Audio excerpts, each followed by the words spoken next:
Welcome to Be Ready with Safety Man podcast. Serious subject today. In the news, luring. Somebody was attempting to lure some children into some vehicle to do only who knows what with them. It's been happening up and down the state for years. Today was in the newspaper, so we're going to talk about it. Parents, make your kids listen to this with you. Talk about it. Okay? The first thing we want to do is we want to be aware. I know it's hard. I know all kids and most adults are walking with their heads in their cell phones. Be aware. If your head's in your cell phone, pick it up for a couple seconds just to make sure you don't walk into traffic or into the wrong house, and maybe you'll notice that creepy person that's been stalking you. Try to walk in groups. If you can walk home in groups, that's much better than walking home alone. Walk in groups, you can watch out for each other.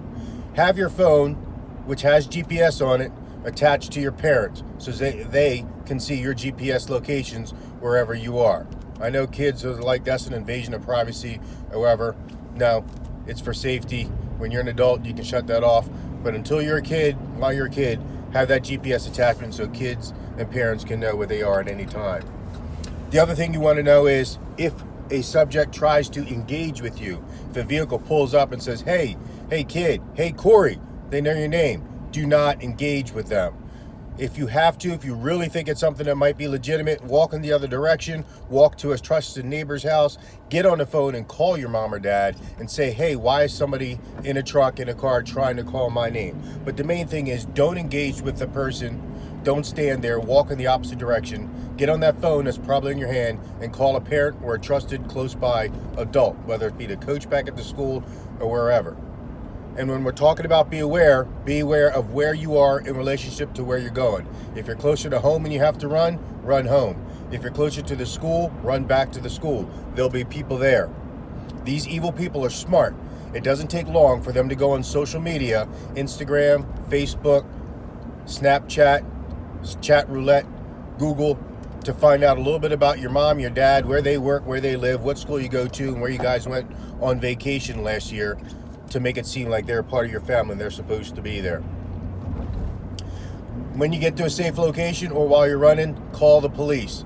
Give a good description of the vehicle, the color, the license plate if you can get it, the make, the model, the occupant. Was he black, white, Hispanic, Asian, male, female, tall, short, facial hair, glasses, hat?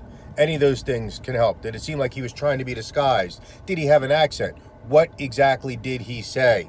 So you want to get all that information. And the best way to capture that is when you're in a safe place, write it down or take a video of yourself saying it to your phone so you don't forget it. That's very important to capturing that person and preventing him from hurting you or some other child in the future.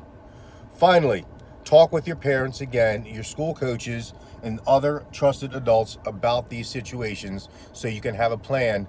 If for some reason you have to establish some sort of safe word or safe face or safe exit strategy to get you out of school and it's not your parent, you need to work that out with the school now. You can't make that up on the fly. So again, just to recapture everything we talked about, be aware, travel in groups, have the GPS, know where you are, know where you're going. Don't engage with these subjects. They're smarter than we are. They're clever. They're adults. Evil is smart. Social media gives us a lot of information that they can seem like they know who we are. Run in the opposite direction and scream, that's not my mommy, that's not my daddy, I need the police, I need the police. Don't be afraid to make a lot of noise. If it's a real thing, you can't get in trouble. If it was somebody who knew you, they're going to think, wow, that's a good kid, he's aware.